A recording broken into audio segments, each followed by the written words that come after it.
만나서 반갑습니다. 한 주간도 건강으로 하나님께서 지켜주셔서 오늘 이처럼 주님 앞에 나와 예배드린 여러분들에게 하나님의 큰 은혜와 사랑이 충만하기를 주의 이름으로 축복합니다. 함경도 어촌에 한 소년이 살고 있었습니다. 어느 날 할아버지가 운영하는 40척의 고깃배가 폭풍에 모두 침몰되어서 한 척도 돌아오지 않는 초유의 사태가 벌어졌습니다. 소년의 가족들은 전 재산을 팔아서 피해자들에게 보상을 하고 빈손으로 동네를 떠나서 하루아침에 캐나다 선교사의 가정 모습이 되었습니다. 소년은 온갖 굳은 일을 하면서 추운 겨울에 맨손으로 빨래를 했습니다. 귀하고 귀하게만 자랐던 이 소년이 한 번도 하지 않았던 이 겨울에 맨손으로 빨래를 하면서 그것이 너무 힘든 거예요. 그렇게 자신의 모습을 한탄하면서 운 적이 한두 번이 아니었습니다. 선교사는 종종 이 소년이 알만한 곳에 돈을 놓아두면서 이 소년의 정직성을 시험을 하기 시작했어요. 하지만 소년은 한 번도 그 돈에 손을 대지 않고 이 선교사 주인에게 믿음을 심어 주었습니다. 오랜 시간 동안 이 소년을 지켜보던 선교사는 이 소년을 서울로 데려가서 교육을 시키고 일본과 미국까지 데려가서 유학을 시켰습니다. 이 소년이 바로 남대문교회 목사를 지내고 천안대의 전신이었던 대한신학교 창설자인 김지선 박사입니다. 착하고 충성된 종아, 내가 작은 일에 충성하였으니 내가 많은 것으로 내게 맡기리니 내 주인의 즐거움에 참여할지어다. 사랑하는 성도 여러분, 하나님의 나라에서는 이처럼 주인이 맡겨주신 일에 충성한 일꾼들에게 상급이 주어진다는 겁니다. 그래서 오늘 저는 본문 말씀을 가지고 왕노릇하리라는 제목으로 함께 은혜를 나누고자 합니다. 그러면 충성된 일꾼이 돼서 하나님 나라에서 왕노릇하기 위해서 어떤 삶을 살아야 되는가? 첫째, 하나님의 말씀은 믿는 믿음이 있어야 됩니다. 여러분, 이 성경이 하나님의 말씀인 것이 믿어지십니까? 창세기 1장부터 하나님께서 말씀으로 온 세상을 창조하셨다는 것이 믿어지시냐고요. 하나님께서 사람을 흙으로 만드시고 그 꾀에 생기를 불어 넣음에 생명이 되었더라, 사람이 되었다는 것이 믿어지냐고요. 광야 40년 동안 만나 메추라기를 매일같이 하늘에서 내려 주셔서 먹었다는 것이 믿어지냐고요. 반석에서 샘물이 솟아나서 200만이나 되는 사람들과 짐승들이 마셨다는 말씀이 믿어지고, 문둥병자를 말씀으로 고쳤다는 말씀이 믿어지고, 안진뱅이의 손을 잡고 예수의 이름으로 일어나 걸으라고 외쳤더니 일어나 걷고 뛰는 것이 믿어지고, 천년왕국이 믿어지고 천국과 지옥이 믿어지냐는 것입니다. 이 말씀이 믿어지고 하나님께서 나에게 맡겨진 사명에 충성한 자에게 하나님은 천년왕국에서 왕노릇을 하게 해 주시겠다는 겁니다. 오늘 이 본문 말씀은 천년왕국에 대한 말씀입니다. 이 천년왕국에 대해서는 크게 두 가지 설이 있습니다. 역사적 전천년설과 무천년설이라는 두 가지 학설이 있습니다. 먼저 역사적 전천년시라는 것은 예수님께서 만왕의 왕으로 재림하실 때 죽었던 자들이 먼저 부활하여 공중으로 올라가서 재림하신 예수님을 만나고 그들이 주님과 함께 지상으로 재림해서 천년왕국을 누린다는 거예요. 지금 우리는 예수를 믿음으로 말미암아 우리 영혼은 구원받았습니다. 하지만 우리의 육체는 여전히 각종 질병으로 고생하며 육신은 죽게 되어 있습니다. 하나님께서 인간을 창조하실 때 아담은 영과 육이 영생하도록 창조를 받았습니다.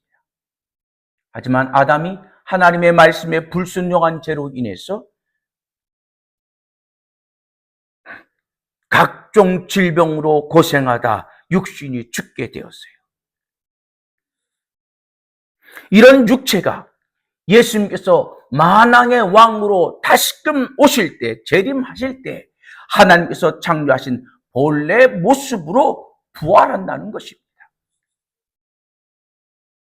데살로니가전서 4장 16절로 17절을 보면은 주께서 호령과 전사장의 소리와 하나님의 나팔 소리로 치니 하늘로부터 강림하시리니 그리스도 안에서 죽은 자들이 먼저 일어나고 그 후에 우리 살아남은 자들도 그들과 함께 구름 속으로 끌려올려 공중에서 주를 영접하게 하시니 그리하여 우리가 항상 주와 함께 있으리라.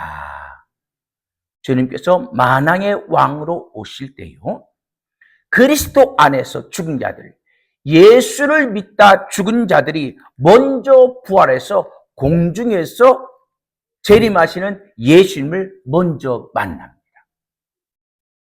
그리고 지상 재림할 때 죽지 않는 우리 살아서 예수를 믿고 있는 우리들이 변화되어서 예수를 만나서 공중에서 천년 왕국을 이제 누리며 살아간다는 거예요. 이것이 오늘 우리 교회가 속해 있는 합동교단이 믿고 있는 역사적인 전천년설입니다. 고린도후서 5장 10절에 보면 이는 우리가 다 반드시 그리스도의 심판 앞에 나타나게 되어 각각 선악간에 그 몸으로 행한 것을 따라 받으려 함이라. 여러분, 오늘 우리가 예수를 믿는데요, 우리가 주님 앞에 설 때 상급을 어디서 받냐는 거예요. 이 상급은 천년 왕국에서 받는 겁니다. 그러면 이 상급을 받는 기준이 뭐냐? 이 땅에서 선악간에 행한 것을 따라서 상급을 주신다는 거예요. 여기 선악간에 행한 것이라고 할 때 이 선악간은 두 가지 의미가 있습니다. 하나는 예수를 믿었느냐 믿지 않았느냐. 이것이 하나님 앞에서 선과 악의 판단의 기준입니다. 세상의 기준으로 우리가 착하게 살고 선하게 살았느냐 악하게 살았느냐, 그것이 아니에요. 하나님 앞에서는 예수를 믿었느냐 믿지 않았느냐가 선악의 기준이 된다는 겁니다. 또 한 가지는 예수를 믿는 자 중에서 선악으로 나뉘어진다는 거예요. 그 기준은 뭐냐? 하나님께서 맡겨주신 사명에 대해서 얼마나 충성했느냐, 사명을 받은 것에서 얼마나 충성되게 일했느냐에 따라서 상급이 주어진다는 겁니다. 그래서 어떤 얘기는 한 고을을, 또 어떤 얘기는 두 고을을, 어떤 얘기는 5고을을 줘서 천년 왕국에서 천년 동안 왕 노릇을 한다는 것이 역사적 전천년설입니다. 반면에 무천년설, 천년이 없다는 거예요. 굳이 천년 동안 왕 노릇할 이유가 뭐가 있느냐? 그냥 천국에 가면 된다는 거예요. 그렇게 말한다면 이런 생각을 우리가 해볼 수가 있죠. 예수를 믿음으로 구원받아서 하나님의 자녀가 되었는데, 하나님의 자녀를 우리를 하나님께서 삼으셨다면 굳이 이 땅에서 힘들고 어렵게 이렇게 고생하게 살 이유가 없이 그냥 예수를 믿었을 때 천국으로 데려가시면 되잖아요. 그래서 우리는 예수를 믿고 우리에게 맡겨주신 사명에 충성을 다하는 자들이 되어서 천년 왕국에서 천년 동안 왕 노릇하게 하신다는 역사적인 전천년설을 믿는 거예요. 그러면 지금 예수를 믿다 먼저 죽은 이들은 어디로 가냐? 지금 천국 가 있는 것이 아니죠. 어디가 있습니까? 낙원에 가 있는 거죠. 그러면 이 천년왕국에서 안 믿는 자는 어떻게 되냐는 거예요. 안 믿는 자도 두 종류가 있습니다. 예수를 믿지 않고 이미 죽은 자들. 이들은 오늘 본 말씀 5절에 보니까 이들은 천년왕국이 지나고 나서 부활해서 백보자 심판을 받는 거예요. 이들은 예수님께서 재림하실 때 부활하는 것이 아니라 천년왕국이 지나고 나서 그들은 다시 그때 부활해서 백보자 심판에서 천국과 지옥으로 날려질 때 그때 부활하는 겁니다. 그러면 예수님께서 만왕의 왕으로 오실 때 살아있으면서 예수를 믿지 않는 자들은 어떡하냐? 그들은 여전히 시집가고 장가가며 사는 거예요. 그러나 그들은 다시는 구원받을 기회가 없다는 겁니다. 예수님께서 재림하시기 이전에 예수를 믿어야만이 구원을 받는데 천년왕국이 시작된 이후에 그들이 살아있다 할지라도 그곳에서 천년 동안 살면서 그들은 구원받을 수 있는 길이 없는 거예요.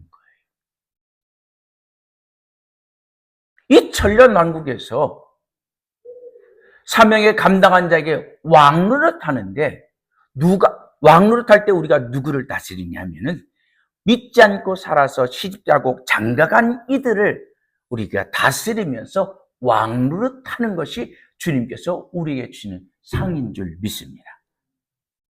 그렇게 천년왕국이 지난 이후에 마지막 백보자 심판을 통해서 이때 믿지 않는 자들은 오른쪽에, 믿는 자들은 왼쪽에 나눠지면서 백보자 심판에서 천국과 지옥으로 나누어서 영생을 하는 겁니다.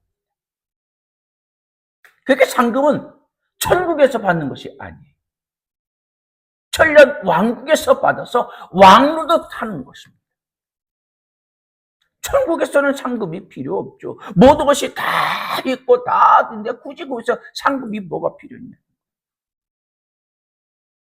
그런데 천년 왕국에서 상급을 받지 못한 이들이 오늘 성경은 이를 갈고 있다는 겁니다. 상급을 받지 못하고 이들이 일을 갈 때, 일을 가는 이들이 누구냐는 거예요. 달란트 비유에서 보면은 주인이 타국에 가면서 종들에게 각자 달란트를 맡기고 가죠. 어떤 사람이 1달란트를, 어떤 사람은 2달란트를, 어떤 사람은 5달란트를 맡기고 주인이 타국으로 갑니다. 그때 2달란트와 5달란트 받은 자는 즉시 가서 열심히 일을 해서 갑절을 남기죠. 하지만 1달란트 받은 자는 어떻습니까? 마태복음 25장 24절 25절을 보니까 그가 주인을 생각하기를 우리 주인은 굳은 사람인 거예요. 그래서 심지 않는 것으로 거두고 해치지 않는 데서 모은 줄로 그가 생각해서 이렇게 어떻게 보면 악독한 주인으로 그가 생각한 거예요. 그래서 내가 이것을 가지고 일하다가 원금을 까먹으면 그 원금마저도 찾을 그런 분으로 생각하니까 이 원금을 땅에 묻었다 그냥 가져오죠. 그때 그 원금을 가져온 1달란트 받은 자에게 주인이 뭐라고 합니까? 마태복음 25장 30절에 악하고 게으른 종아, 악하고 게으른 종이라고 책망하시면서 그가 가진 것까지 빼앗아서 5달란트 받은 자에게 주고서 그를 바깥 어두운 데로 내쫓아서 그곳에서 이를 갈고 있더라는 거죠. 무슨 말입니까? 누가 이를 갈아요?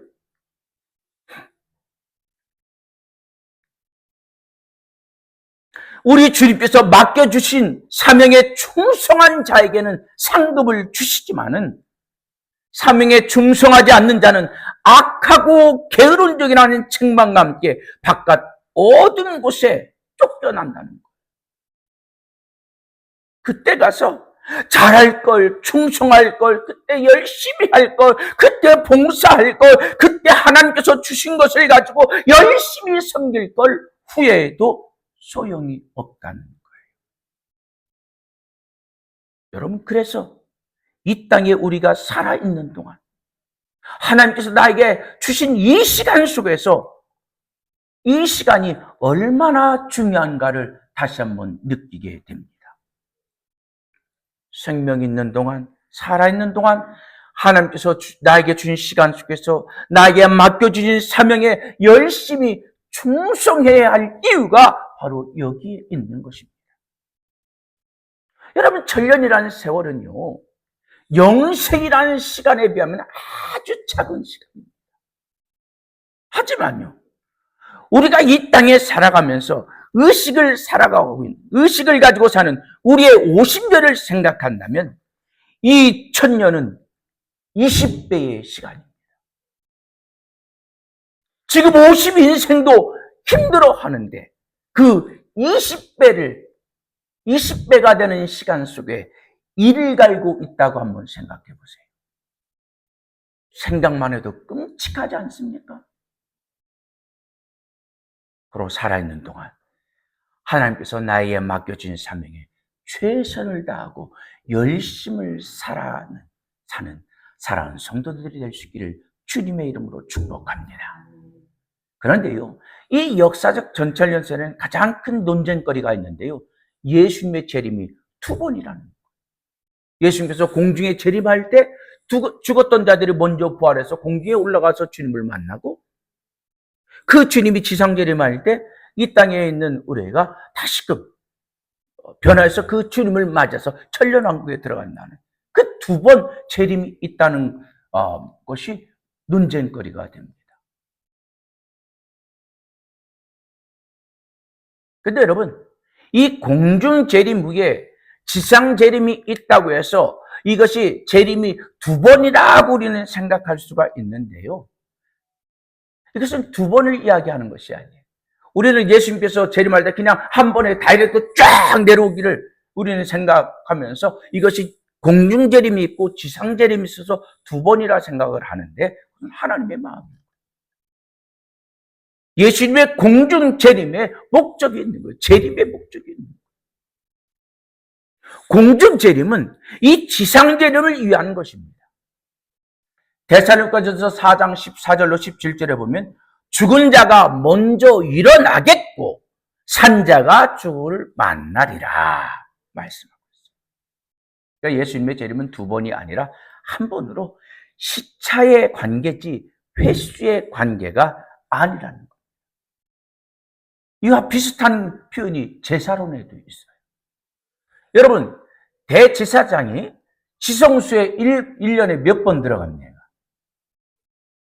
지금 여러분 레위기서 읽고 있나요? 매일 성경 읽기? 저는 그냥 하루에 그냥 몇 장씩 쭉 읽어가서 제가 지금 어디를, 사모님 지금 레위기서 읽고 있나요? 지났나요? 지났죠? 여호수아 끝났죠. 자, 그러면 여러분이 물어봅니다. 여러분, 그 레위기서를 읽었는데요, 그 레위기서 보면은 대제사장이 지성소에 1년에 몇 번 들어간다고 되어 있습니다.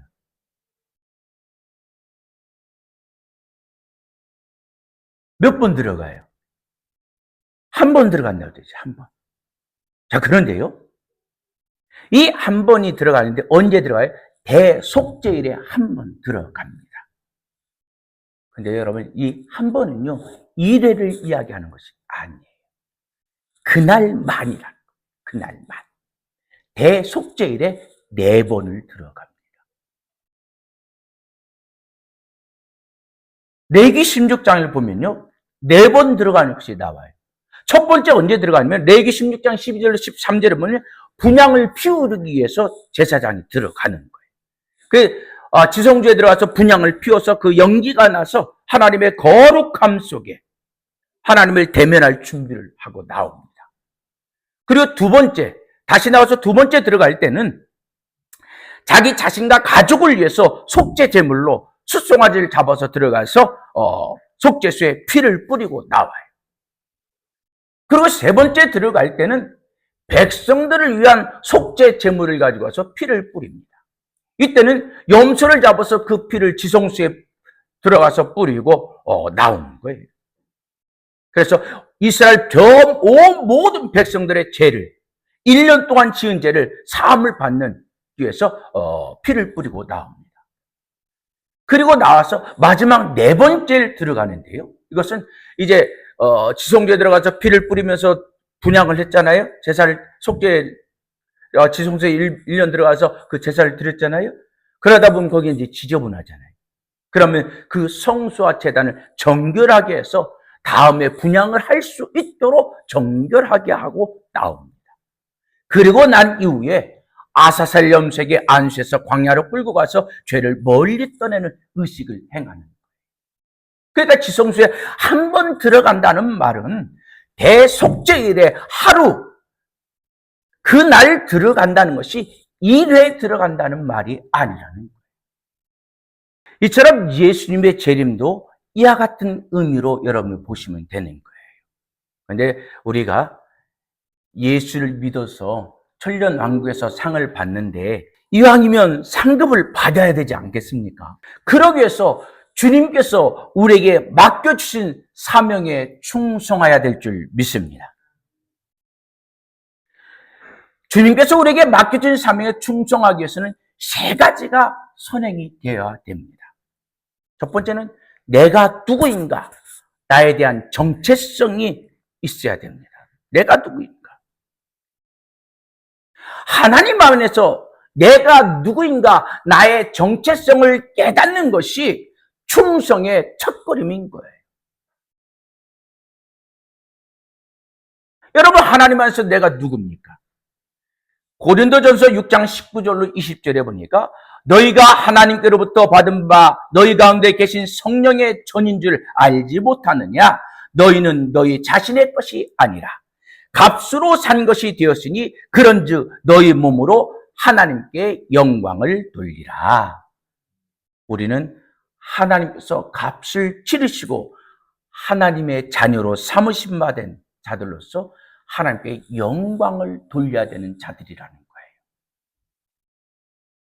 하나님은 우리를 하나님의 자녀로 상속자로 삼으시기 위해서 돈으로는 환산할 수 없는 값을 치르시고 우리를 자녀로 삼아 주셨습니다. 바로 독생자 예수 그리스도를 십자가에 내어주시는 값을 치르시면서까지 우리를 하나님의 자녀로 상속자로 삼아 주셨습니다. 여러분, 이 은혜를 정말로 머리로 지식으로 아는 것이 아니라 이 가슴으로 우리가 믿어진다면 내 전부를 다 드리며 하나님의 영광을 위하여 살아가야 되지 않겠습니까?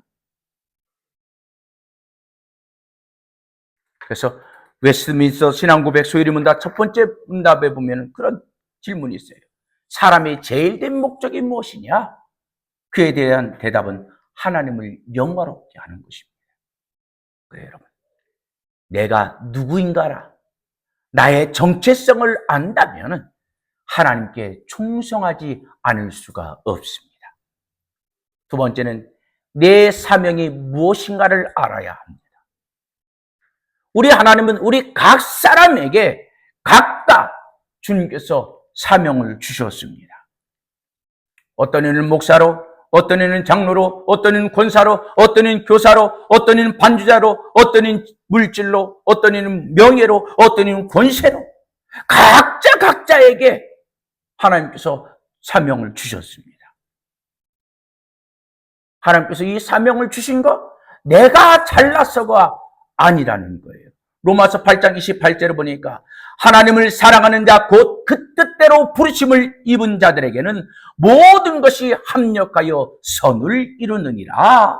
주님의 몸된 교회를 합력하여 선을 이루며 온전히 세우게 하기 위하여 우리에게 사명을 주셨다는 거예요. 목회에 있을 때 이런 일이 있었습니다. 옛날에는 대형 면허가 그렇게 많지 않았을 때였어요. 신앙이 없으신 분이 이력서를 내서 교회 버스 운행을 하게 되었습니다. 오랫동안 몇 년 동안 이분이 교회 버스를 운행하다 보니까 교회 생리를 그가 알았어요. 연초가 되면 집사 임명을 하는 거예요. 한 4년째가 지났을 때 이분이 하는 말이 목사님, 나도 내년에는 집사 따야겠는데요. 나도 내년에는 집사 따야 되는 것 아닙니까? 라고 하는 거예요. 이 기사분은 자기가 쭉 보니까 교회 새신자가 오면 이 사람들이 한 1년 만에 세례를 받고 2년째 집사 임명받는 것을 그가 본 거예요. 나는 4년이 됐으니까 나는 이제 집사를 따야 되겠다는 겁니다. 이분은 하나님께서 이 성직인 집사를 계급으로 알고 있었던 거예요. 여러분, 교회 안에 이 성직은, 하나님께서 우리에게 준 이 사명은 목사가 하나님을 대행해서 여러분에게 주는 하나님의 일인 줄 믿습니다. 신앙의 연조가 있다고, 세상에 지혜가 있다고, 세상에 권력이 있다고 아무에게나 성직을 주는 것이 아닙니다. 하나님께서 주신 성직을 계급으로 하니까 나 집사 이제는 따야 되는 것 아니라는 말이 나옵니다. 평신도 때는 충성하며 헌신하는 이들이 중직이 되면 목에 깁스하고, 그런 이유가 뭡니까? 하나님께서 나에게 주신 사명이 무엇인지 깨닫지 못하니까 내가 그것을 계급으로 알고 그것을 가지고 누리려고 하는 거예요. 셋째는 하나님께서 왜 나에게 이 직분을 맡기셨는지 소명과 확신의 동기가 있어야 된다는 겁니다. 사랑하는 성도 여러분, 하나님께서 왜 나에게 이 직분을, 이 사명을 주셨습니다. 그 이유와 목적을 분명히 아는 자만이 충성할 수가 있다는 거예요. 하나님께서 왜 나에게 이 사명을 주시고 이 직분을 주셨는지 그 목적을 분명히 아는 자는 아무리 힘들고 어려운 일이 와도 쉽게 흔들리지 않고 묵묵히 사명을 감당한다는 것입니다.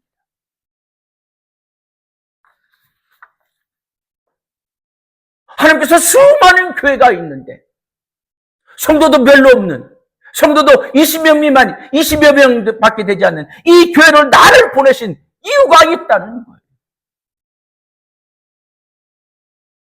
하나님께서 나를 이곳에 보내시고 나를 통하여 주님의 몸된 교회를 세우기 위하여 나를 보내셨는데, 이 목적이 흔들리니까 조금 힘들고 내 마음에 맞지 않으면 교회로 옮기는 이만이 그런 말을 하는 겁니다.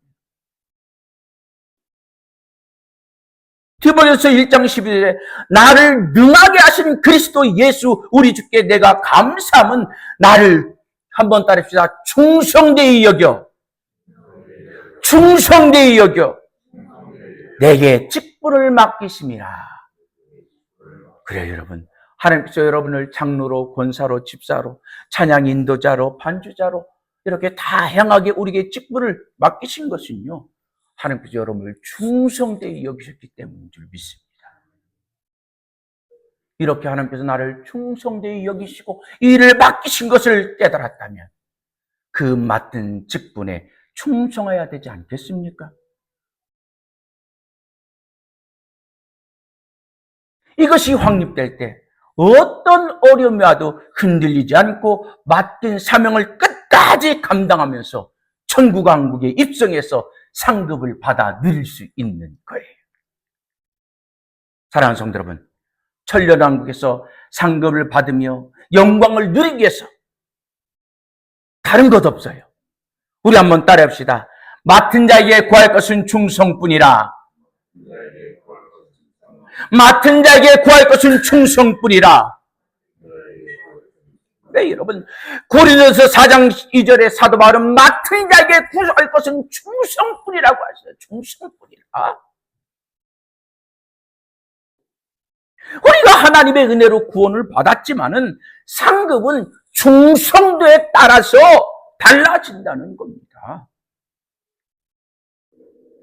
사랑하는 성도 여러분, 하나님께서 맡겨주는 그 사명을 2달란트와 5달란트 받은 자와 같이 주님 앞에 서는 그날에 아쉬움과 후회를 남기지 않도록 우리 모두 충성을 다하는 사랑하는 성도 여러분들이 다 같이 될 수 있기를 주님의 이름으로 축복합니다. 우리 한 번 더 따라해보고 말씀을 마칩니다. 맡은 자에게 구할 것은 충성뿐이라. 우리 옆에 분에게 인사합시다. 우리 죽도록 충성합시다. 예. 사랑하는 성도 여러분, 우리 주님께서 우리에게 맡겨진 그러한 직분에 우리 죽도록 충성하는 사랑하는 성도 여러분들이 될 수 있기를 주님의 이름으로 축복합니다.